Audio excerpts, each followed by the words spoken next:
দুরভিসন্ধি আছে, এরকম কিছু মানুষজন আছেই যারা এই সুযোগটার অপেক্ষায় থাকে, তারা প্রস্তাব দেয়।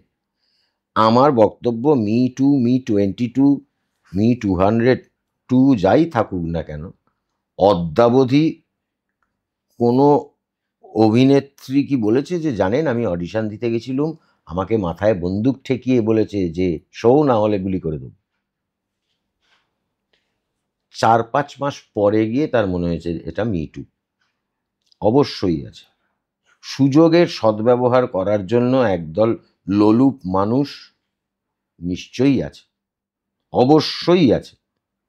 কিন্তু আমাদের মধ্যে যে সবাই ধোয়া তুলসী পাতা এমনটাও নয়।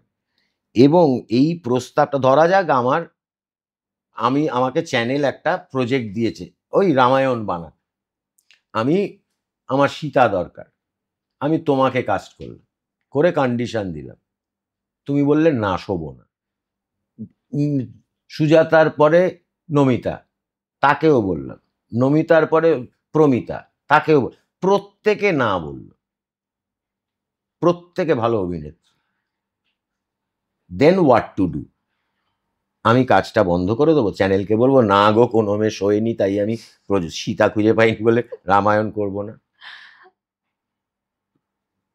আমি রামায়ণটা করছি না কারণ কেউ সীতা হতে রাজি হয়নি, বলতে পারবো না।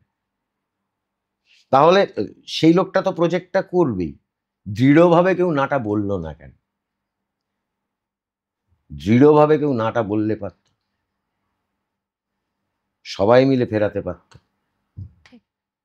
কেউ না কেউ মিসইউজ করেছে, কেউ না কেউ প্রলোভন দেখিয়েছে, সে প্রলোভনে সে পা ফেলেছে।